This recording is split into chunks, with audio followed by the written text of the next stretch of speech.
할렐루야. 자, 이렇게 힘이 없죠? 오늘 고기 많이 드시던데. 할렐루야.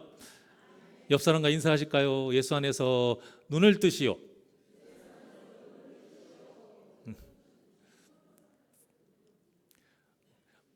불만이 좀 있으신 것 같아요. 눈 뜨고 있는데 맨날 눈 뜨라고 한다고. 나중을 이야기하는 거예요. 오늘 본문의 제목이 심지가 굳은 성도입니다. 본문엔 또 심지가 견고하다. 심지가 견고한 자. 근데 우리 오해하면 안 돼요. 나 심지가 굳은데 자존심의 심지 말고요. 옹고집 심지 말고 그런 심지 말고요. 어떤 이기적인 거, 욕심 이런 거 말고요. 어떤 목사님이요. 그런 심지라고 하는 게 아니고 깡치라고 한대요. 깡치 베긴 사람. 그 아시죠? 수박에 그런 것들 깡치 이렇게 베겨 있는 거. 맛 하나도 없고. 또 다른 뭐 농작물에 깡치가 베긴 것들이 있어요. 다 베리게 하는 것이죠. 우리는 죄된 깡치가 아니라 믿음의 이 심지가 굳건히 바로 서야 한다 이것입니다. 자, 그런데 심지가 굳다, 견고하다 이게 그냥 되느냐 그거예요. 그렇지 않다라는 겁니다. 하나님께서 이 세상을 창조하시고 세상에 이 돌아가는 원리를 어떻게 하셨냐면 절대 온실 속의 화초는 건강하지 못하게 하신 거예요. 비바람 맞고 세상 바깥에서 험한 삶 속에서 견딘 그 잡초가 더 건강하게 잘 자라고 좋은 환경 속에서 온실 속에 자란 꽃은 건강하지 못하게 자라게 한 것이 하나님의 기본적인 섭리예요. 심지가 우리가 견고해지려면 우리의 믿음의 심지가 견고해지려면 그만큼 그에 비한 고난과 시련이 반드시 있어야 된다는 겁니다. 그거 없이 우리가 이 믿음이 절대 심지가 견고해질 수가 없는 거예요. 향수 중에 가장 좋은 향을 어디에서 내는가 했더니 고래 기름에서 얻는다고 해요. 그런데 그 고래가요 그냥 고래가 아니고 병든 고래에서 얻어야 냄새가 좋답니다. 그러니까 최고의 향은 그런 병든 고래의 고통을 통해서 얻어지게 되는 거예요. 진주도 마찬가지잖아요. 이게 굴 속에 모래알이 들어갔을 때 굴이 그 모래알을 그냥 품고 가만히 있으면 아무것도 안 하고 있으면 그게 굴이 이제 병든대요. 그래서 죽는다고 합니다. 그래서 자기가 죽지 않기 위해서 낙하라는 물질을 배출을 해가지고요 그 모래알을 계속 둘러싸요. 그래서 그 과정을 거치면서 커지는 게 진주가 되는 거예요. 자, 그런데 그 과정이 굉장히 고통스럽다고 해요. 하지만 그 고통이 있었기 때문에 병들지 않는 거고요. 그 고통이 있기 때문에 값비싼 진주를 만들 수 있는 거예요. 마찬가지입니다. 우리 그리스도인들의 믿음이 진주와 같이 그렇게 귀해지려면 이 심지가 견고한 우리가 믿음을 가지려면요 그에 합당한 그 고난과 시련이 반드시 있어야 된다는 거예요. 그것을 성경에서 뭐라고 하느냐 연단이라고 합니다. 연단 잘 아시잖아요. 대장장이가 거기에서 쓰는 거잖아요. 그 쇠를 불순물이 있으니까 뭐 칼을 만든다고 하면 일단 그 뜨거운 화로에 담굽니다. 그리고 이제 뜨거워서 야들야들해지면 망치로 원하는 모양을 때려요. 그리고 찬물에 또 식히고 또 뜨거운 또 용광로에 또 담그고 또 빼고 두들기고 이런 과정을 거쳐서 나오는 것이 칼이요, 농기구 여러 가지 물건들이잖아요. 그리고 그 과정을 잘 해야 안 부러지고 튼튼하다고 합니다. 마찬가지인 거예요, 여러분. 우리가 물론 무조건 고생해야 된다 뭐 그런 의미가 아니라요. 한편으로 우리 마음속에서는 그래도 잘 살고 싶고 문제없이 살고 싶어 하지만 중요한 것은 그렇게 우리 뜻대로만 살게 되면은 우리의 믿음이 견고해질 수 없다라는 거예요. 예수 그리스도의 향기가 어떻게 더 멀리 진하게 풍겨져 나갈까? 간단합니다. 반드시 우리를 꺾으려는 그 사탄의 유혹을 그 많은 고난과 시련을 믿음으로 우리가 그걸 이겨내야 그만큼 향기가 진해지는 거예요. 자, 그렇다면 오늘 본문에서 말하고 있는 심지가 견고한 자 이 굳은 자의 삶은 어떤 것일까? 첫 번째, 죄의 늪에서 헤어나오는 사람입니다. 우리가 지은 죄를 잊어버리면 안 돼요. 그런데 문제는 그 죄에 갇혀가지고 고통의 나날을 그렇게 비참하게 살면 또 안 된다라는 거예요. 우리가 예수님을 영접할 때 그 시작이 무엇이에요? 내가 죄인인 것을 아는 거예요. 그래서 회개하는 것. 거기서부터 모든 것이 시작이 되거든요. 이 진정한 회개를 통해서 우리의 모든 죄를 하나님께서 예수님의 보혈로 용서를 해주시잖아요. 그래서 다시 새 사람이 되게 해주시잖아요. 그렇다면 우리가 이제 죄의 굴레를 벗어야 된다는 거예요. 이게 무슨 뜻이냐? 죄를 짓지 않도록, 다시 그 죄의 굴레를 입지 않도록 더 정신 바짝 차리고 우리가 믿음으로 바로 서야 한다는 거예요. 죄를 짓는 것을 뻔뻔하게 살아라, 그것이 아니라 다시 그 죄의 굴레를 씌워지지 않도록, 그 죄의 굴레가 나한테 씌워지지 않도록 우리가 조심해야 된다는 거예요. 과거에 독일이 얼마나 잔혹한 일을 많이 저질렀어요. 가장 피해를 많이 본 나라가 이스라엘이잖아요. 폴란드에 있는, 여러분들이 잘 알고 있는 아우슈비츠 수용소예요. 유대인들이 사람마다 다른데 최소 어쨌든 200만 명 이상은 잔혹하게 죽었다, 그렇게 봅니다. 그러니 유대인들 입장에서 얼마나 아픈 과거이겠어요. 철천지 원수 중에 원수가 독일이야 되는데 지금 그렇습니까? 안 그래요, 여러분. 독일인에 대한 그 증오심과 원한이 아마 엄청나야 될 거예요. 그런데 그렇지 않아요. 독일하고 이스라엘 아무 문제 없이 잘 지냅니다. 왜 그러느냐? 독일이 이스라엘에게 진심으로 사과와 보상을 했어요. 그리고 이스라엘이 그것을 그대로 받아들였어요. 그래서 문제가 없는 거예요. 지금도 독일은 옛날의 수치스러운 과거를 인정합니다. 이것이 중요한 거예요. 그 나라의 지도자 수상이요, 가장 먼저 앞장서서 인정하고 지금도 사과를 하고요, 그 기념비 앞에서 무릎 꿇고 참여하면서 눈물도 흘립니다. 1970년에 브란트 수상이 그 유대인 추모비를 찾아가서요, 그 앞에 무릎을 꿇고 눈물을 흘리면서 사과했어요.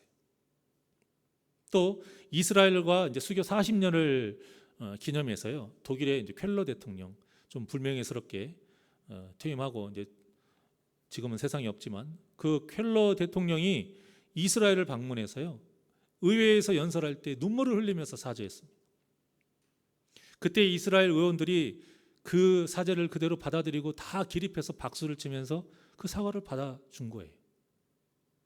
그러니 둘의 관계가 좋을 수밖에 없는 거예요. 마찬가지입니다. 우리가 하나님과의 관계가 틀어지는 것은 간단해요. 죄 때문에 그런 거예요. 철저한 회개와 함께 다시 같은 죄를 짓지 않도록 우리가 몸부림치는 것, 이것이 바로 사도 바울이 그렇게 이야기했던 내가 매일 죽노라, 내가 날마다 죽노라, 그 뜻인 거예요. 자, 그런데 오늘날 한국과 일본은 아직도 불편합니다. 아직도 불행해요. 물론 서로 잘 놀러 다니기는 합니다. 놀러도 오고 놀러도 가고. 하지만 아직도 일본은 제대로 사과를 하지 않고, 그것 때문인지 웃으면서 속에 칼을 품고 서로를 바라보는 일이 얼마나 많은지 몰라요. 지금도 일본 총리는 태평양 전쟁 때 그 1급 전범 4명을 군신, 거기는 순 귀신 문화잖아요. 뭐만 하면 다 신으로 보셔요. 그 전범을 군신으로 추앙을 해요. 그 모신 곳이 어디냐? 야스쿠니 신사인 거예요. 야스쿠니 신사에 몇 년 찾아가서 참배하고 있어요. 그러니까 그들이 거기에서 참배한다는 것은 이 태평양 전쟁 때 한국을 비롯해서 모든 그 피해를 줬던 나라에 대한 그 죄에 대해서 전혀 죄책감을 느끼지 않는다는 거예요. 사과를 하지 않는다는 겁니다. 자기들이 그걸 죄라고 생각하지 않는다는 뜻이에요. 반대로 우리 민족도 그래요. 과거를 털지 못하고 이도저도 아닌 참 모습으로 어두운 마음으로 살고 있습니다. 무조건 용서해 줘야 된다, 그런 뜻은 아니에요. 그런데 우리의 또 반응도 행태도 별로 그렇게 넓어 보이지 않아요. 좋아 보이지 않아요. 자, 문제는 이러한 답답한 모습이 우리의 모습이 될 수 있다는 거예요. 이런 모습이 우리가 이 믿음으로 심지를 견고하게 하고 싶어도 하지 못하게 하는 방해물이 된다는 겁니다. 하나님은 항상 말씀하세요.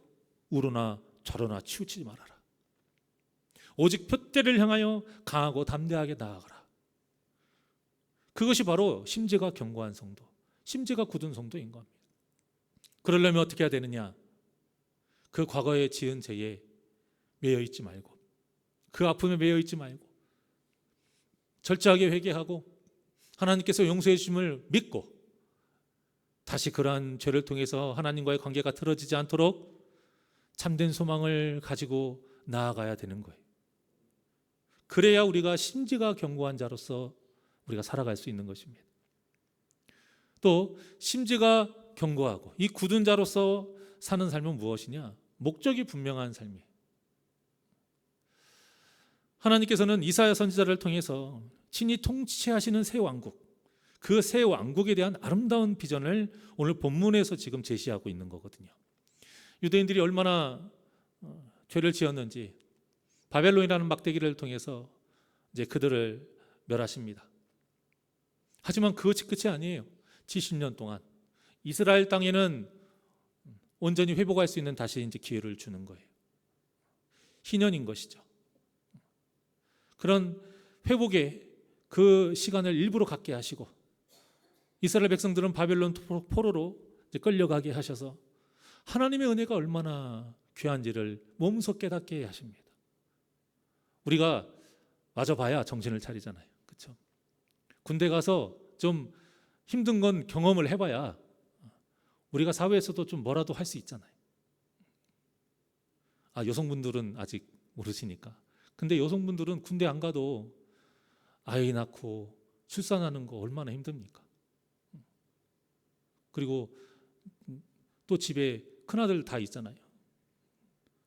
저희 집에 아들이 둘인데 셋이에요. 저까지 포함해가지고. 이런 큰아들. 여성의 삶이 참 고되고 힘들어요. 그러니까 그런 결혼하고 아이를 낳고 키우는 이런 삶들이 직접 경험해봐야 알아요. 경험하지 않으면 몰라요. 그래서 이 하나님께서 바벨론 포로의 그 70년 동안 계속 그렇게 경험해봐라. 얼마나 내 은혜가 귀한지를 경험해봐라. 그리고 나서 다시 회복시켜서 이스라엘로 돌아오게 하신 거예요. 그것이 바로 새로운 비전이에요.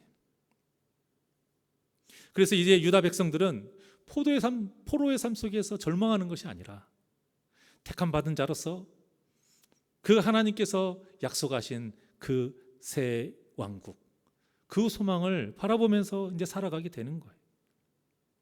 그러니 이런 온전한 삶을 살기 위해서 필요한 게 무엇이겠습니까? 말씀과 기도인 거예요. 왜? 말씀이 우리가 걸어가야 할 방향을 제시해줘요.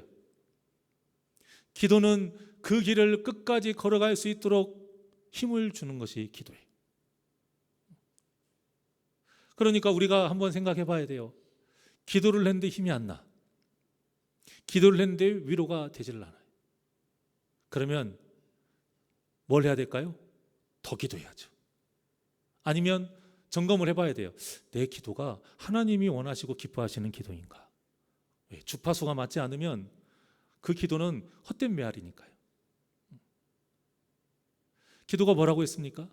하나님과 주파수를 맞추는 작업이에요. 그런데 그걸 나 혼자 할 수 없기 때문에 성령님이 도와주셔야 돼요. 그러니까 기도하지 아니하고는 성령의 역사가 일어날 수 없다라는 거예요. 말씀만 먹어가지고 갈 수 없다라는 겁니다. 말씀과 기도가 한 세트로 항상 여러분들의 삶에 넘쳐나야 하나님께서 원하시는 그 진정한 표대를 향해서 여러분들이 걸어갈 수 있어요. 그래서 하나님과 가까워질 수 있도록 우리가 더 믿음으로 몸부림쳐야 되는 것이고요. 하나님과 가까워지는 사람일수록 공통점이 있는데 그게 무엇이냐? 단순해져요. 단순 명료해져요. 깔끔해요, 사람이. 삶의 목표가 분명하기 때문입니다. 그 사람이 대단하고 잘나서가 아니고 스티브 잡스 아시죠? 그 애플 창업한 사람. 그 사람이 참 어두운 면도 많지만요. 그 사람이 이렇게 애플을 크게 키울 수 있었던 건 뭐냐면 그 목표가 분명했어요. 그리고 그 목표에 대한 컨셉이 분명했어요. 심플하고 혁신적인 것. 그 심플과 혁신을 가지고 했기 때문에 디자인에서도 사람들이 환호하고 그 기술에도 환호한 거예요. 그런데 잡스가 죽고 나서 다른 사람이 이제 CEO가 되고 나서부터 애플이 조금씩 하락하고 있어요. 그 전에 그 비전이 흔들렸다 이거예요. 도대체 애플하고 이제 삼성하고 별 차이가 없대요.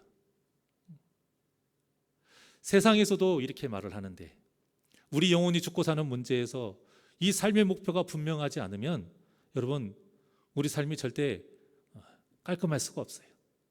복잡할 수밖에 없는 거예요. 예수님을 찾아온 부자 청년이 영생을 삶의 목표로 두고 싶었어요. 좋은 거예요. 그리고 예수님 찾아온 것도 잘했어요. 근데 문제는 무엇이냐? 예수님이 제시하신 방법을 받아들이지를 않았어요. 그래서 결국에는 어떻게 돌아갔습니까? 근심이 가득한 상태로 돌아갔다고 나와요. 이게 무슨 말이에요? 단순해지려고 왔다가 다시 복잡하게 간 거예요. 하지만 우리는 하나님을 믿고요.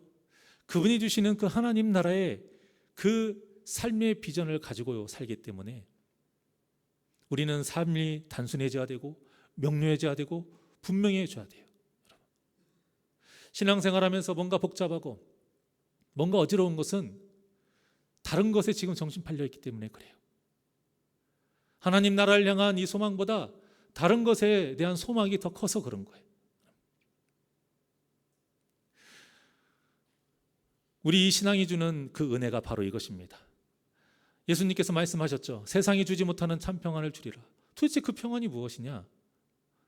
겉으로 봤을 때 단순해지는 거예요. 왜 단순해질까요? 문제가 없어서 단순해지는 게 아니에요, 여러분. 이 모든 문제와 어려움을 누가 해결해 주실 것이기 때문에?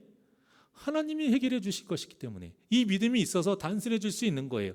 하나님, 저 죽겠어요. 하나님, 이건 제가 어떻게 못해요. 저 하나님 믿고 맡길 테니까 알아서 해주세요. 이렇게 기도하면 어떻게 돼요? 평안해지고 단순해지는 거예요. 그런데 우리가 기도하지 아니하고 어떻게 해야 되지? 이때는 어떻게 해야 되지? 계속 쩔쩔매고 살면 복잡해지는 거예요. 지저분해지는 거예요. 어떠한 이 실타래를 풀 수가 없어요. 계속 엉키는 거예요. 그런 분들 많이 봤습니다. 얽히고 이제는 도저히 어떻게 풀 수가 없어서 끊는 수밖에 없어요. 끊어버리면 삶이 반토막 나는데요. 그래서 주님의 전에 와서 무릎 꿇었더니 그동안 느끼지 못했던 하나님 은혜 가운데 눈물이 막 흘러요. 회개가 터져 나오고 감사가 입에서 나와요. 아직도 내 주변에는 그 문제가 있지만 그 하나님의 만지신 가운데 복잡했던 내 마음이 깔끔하게 정리가 되면서 단순해져요. 거기서부터 실타리가 하나하나씩 풀어가는 겁니다. 이것이 바로 하나님의 은혜예요. 신앙생활하는 자만이 누리는 은혜인 것입니다. 오늘 본문의 3절 한번 보실까요? 시작. 주께서 심지가 견고한 자를 평강하고 평강하도록 지키시리니 이는 그가 주를 신뢰함이니이다. 아멘. 본문이 확실하게 얘기하고 있잖아요. 심지가 견고한 자란 누구예요? 주님을 신뢰하는 사람이에요. 주님을 신뢰한다라는 건 주님께 맡긴다라는 거예요. 그러면 어떻게 된다고 그래요? 평강하고 평강하대. 2번 강조했어요. 제가 말씀드렸죠. 성경에서는 보통 순서하고 반복되는 것이 굉장히 큰 의미가 있다. 평강할 수밖에 없다라는 뜻이에요. 여러분. 문제가 없어서가 아니라 주님을 신뢰하기 때문에 평강할 수밖에 없다 이거예요. 예수님을 찾아온 부자 청년은 주님을 따르지 않았기 때문에 평강하지 못했던 거예요. 그래서 근심하며 돌아가서 복잡스러운 삶을 사는 겁니다. 그래서 하나님은 본문을 통해 4절과 같이 말씀하십니다. 시작.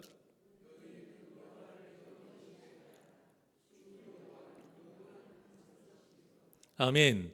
얼마만큼 신뢰하래요? 영원히. 언제까지 신뢰하래요? 영원히.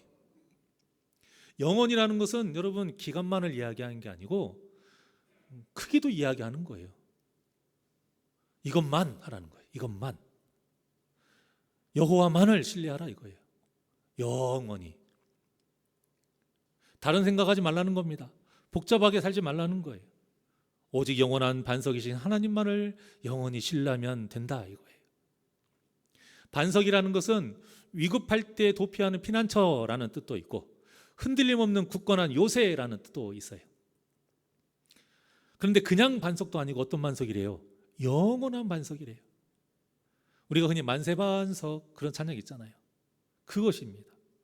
근데 우리가 왜 이렇게 하나님을 바라보면서 단순하게 살아야 되느냐? 삶의 초점이 흐려지면 정말 쓸데없는 걱정과 고민 속에 사로잡히기 때문이에요. 어떤 연구 자료에 보니까요, 사람들이 걱정하는 것 중에서 80%가 절대 일어나지 않는 일이래요. 그러니까 일어나지 않는 일에 대해서 괜히 걱정하는 거예요, 80%가. 그럼 나머지 20%는 뭐예요? 일어날 수 있는 일. 그런데 이 20%에서 일어나긴 하는데 12%가 나와는 상관없는 일이래요. 그리고 나머지 8%가 나하고 상관 있는 진짜 걱정해야 될 일이라는 거예요. 그러니까 우리가 보통 걱정하는 것 중에 100가지 중에 8가지만 나하고 상관이 있는 거예요. 근데 중요한 건 또 무엇이냐? 그 8%마저도 내가 걱정하고 고심한다고 해서 해결될 일이 아니라는 거예요. 누구만이 해결할 수 있다? 하나님만이 해결할 수 있다는 이런 거예요. 그러니까 이 진리를 마음에 깊이 새기고 살았던 사람이 그 사도 바울인데요. 고린도전서 2장 2절 말씀 한번 볼까요? 자, 시작. 내가 너희 중에서 예수 그리스도와 그가 십자가에 못 박히신 것 외에는 아무것도 알지 아니하기로 작정하였음이라. 아멘. 이게 무슨 말이에요? 예수님 아는 거 외에 수학도 나는 몰라도 돼, 영어도 몰라도 돼, 지식도 몰라도 되고 상식도 몰라도 돼, 그런 뜻입니까? 그것이 아니에요. 오직 예수 아는 것 외에는 인생의 목표가 없다 이거예요. 다른 것을 더 중요하게 생각하지 않겠다라는 거예요. 오직 예수님한테만 초점을 맞추고 복잡하지 않게 살겠다라는 거예요. 지금 이 말씀이 고린도 전서예요. 오늘 오전에 드렸던 그 말씀과 같이 은사가 많아요. 누가 봐도 가장 교회가 잘 될 상황이 있는 교회가 고린도 교회. 초대교회에서 가장 조건 좋은 교회는 고린도 교회예요, 여러분. 그런데 가장 문제가 많은 교회가 고린도 교회였어요. 왜 그럴까요? 헛된 것에 정신 팔렸기 때문에 그런 거예요. 오직 예수 그리스도와 그가 십자가에 못 박힌 것만 알면 되는데 그 외에 다른 것, 특히 내가 잘 되는 것, 내 마음대로 하는 것, 여기에 초점을 맞추니까 복잡해지는 거예요. 그래서 교회가 혼란스러워진 겁니다. 그래서 사도 바울이 책망한 거예요. 결국 우리는 무엇이냐? 주님께만 초점을 맞추고 살아가는 것, 이것이 바로 심지가 견고한 성도의 삶이에요. 이런 사람이 다니엘이잖아요. 뻔히 자신을 죽이기 위해 결약을 짠 것을 알아요. 아는데도 다니엘은 매일 했던 기도를 똑같이 합니다. 자기를 지금 옆에서 보고 있다는 것도 알아요. 하지만 그래도 기도해요. 그로 인해서 잡혀가지고 사자굴에 던져지잖아요. 그런데도 끝까지 후회하지 않아요. 얼마나 심지가 견고한 모습입니까? 다니엘의 세 친구도 마찬가지입니다. 그리 아니하실지라도. 심지가 견고한 자의 마지막 신앙 고백은 무엇이냐? 그리 아니하실지라도 해요. 정말로 세상 사람들은 그걸 가지고 우리를 욕해요. 예수님이 하나님이라면서 능력 있다면서 왜 십자가에서 죽냐? 그렇게 믿음 있는 다니엘의 세 친구라면서 왜 풀무불에 들어가서 죽게 하느냐? 그거예요. 다니엘의 세 친구들이 고백합니다. 그리 아니하실지라도 내가 풀무불에서 다 죽어도 그래도 나는 하나님을 사랑한다라는 거예요. 여러분, 이런 자가 바로 심지가 견고한 사람입니다. 내가 원하는 결과를 얻었을 때에 하나님을 찬양하는 것이 아니라, 비록 내가 원하는 결과가 아니라 할지라도, 내가 기뻐하는 상황이 아니라 할지라도 하나님의 뜻이라면 기꺼이 그 뜻을 따르고 오직 그것만으로도 만족하는 삶. 그로 인해 결국엔 하나님께서 역사하셨잖아요. 다니엘의 세 친구도 죽지 않고 그대로 나왔고, 다니엘도 아무런 문제 없이 나왔습니다. 오히려 그 다니엘을 죽이려 했던 자들을 사자굴에 던져서 비참하게 죽게 되지요. 결국 다리오 왕은 조서를 내려요. 전국에 하나님의 영광을 나타내는 조서를 내립니다. 이처럼 영원하신 하나님만을 신뢰하고 의지하는 사람의 길은 주님이 책임져 주시는 거예요. 이런 일을 다니엘이 아무리 그 나라에서 두 번째로 힘이 있다 하더라도 이런 일을 벌일 수 있겠습니까? 못하는 거예요. 하나님이 하시니 세상 어느 누구도 할 수 없는 일이 벌어지는 것입니다. 오늘 부활절이잖아요. 하나님이 하시니 세상 어느 누구도 할 수 없는 사망 권세를 이기신 예수님의 부활하심이, 그 역사가 일어난 거예요. 그러니 사랑하는 여러분, 기억하십시오. 하나님은 우리가 포기하고 싶을 때에도 우리를 절대 포기하지 않아야 하시는 분이십니다. 왜? 우리는 하나님의 도움이 없이는 절대 살아갈 수 없는 존재인 것을 하나님이 잘 아시니까요. 하나님 정말 대단해요. 이렇게 말 죄송합니다만 더럽게 안 듣는 우리들, 했던 죄 또 짓고 또 짓고 그렇게 방탕한 생활을 하고 그 마음을 아프게 하는 죄를 지었는데도 하나님께서 그래도 우리를 포기하지 않으신다는 이 사실이 얼마나 우리에게 은혜인지 꼭 기억하셔서, 저는 간절히 바랍니다. 여러분들이 예배를 드릴 때마다, 말씀을 대하고 기도할 때마다 여러분들을 절대 포기하지 아니하시고 굳건하게 붙들고 계시는 하나님의 그 손길과 은혜를 여러분들이 꼭 느끼시기를 주님의 이름으로 축원합니다. 여러분, 그 은혜를 알아야 돼요. 그 은혜를 알아야 우리가 더 기도할 수 있어요. 그 은혜를 알아야 우리가 더 겸손할 수 있고요. 그 은혜를 알아야 내 고개가 꺾어질 수 있는 거예요. 겸손한 자가 심지가 견고한 자입니다. 품어주는 자가 심지가 견고해요. 깡치 박힌 사람이 여러분 심지가 견고한 게 아니에요. 고집의 깡치 다 빼버리시고, 질투의 깡치 다 빼버리시고, 계산적인 깡치 다 빼버리시고, 오직 예수님을 마음에 담고 온전한 그 믿음의 그 심지를 굳건히 세우셔서 우리의 손을 끝까지 붙잡으시는 그 하나님의 손을 붙잡고, 우리에게 임하는 어떠한 그 환난과 고난 속에서도 여러분들이 주님만 의지하면서 승리하시어 더욱더 여러분들의 믿음이 견고해지시길 원합니다. 그러니 하나님께서 얼마나 우리를 사랑하시는지 절대 의심하지 마시고, 그래서 여러분들의 삶이 저는 깔끔해지기를 원해요. 복잡해지지 않기를 원합니다. 간단 명료해지기를 원합니다. 오직 하나님 나라를 향한 그 소망을 가지고 여러분들의 앞으로의 삶 속에서 승리하는 복된 역사가 일어나기를 주님의 이름으로 간절히 축원합니다. 우리 이 시간 하나님께 찬양드리죠. 예수님을 함께 하시네. 고단한 인생길 결국에는 이 또한 지나갑니다. 우리가 해야 될 것은 믿음의 눈을 들어 주님을 바라보며 이 찬양의 가사를 잘 기억하시고 우리 고백하면서 찬양합니다. 고단한 인생길, 고단한 인생길, 힘겨운 오늘도 예수 내 마음 아시네. 믿으셔야 돼요. 다 아십니다. 지나간 아픔도 마주할 세상도 예수 내 마음 아시네. 다시 한번.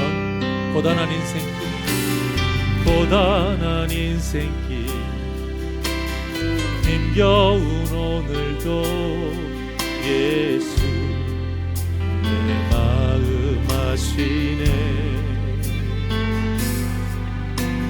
지나간 아픔도 마주할 세상도 예수 내 마음 아시네. 믿음의 눈 들어, 믿음의 눈 들어 주를 보리.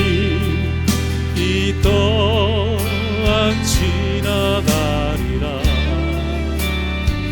주어진 내 삶의 시간 속에 주의 뜻 알게 하소서.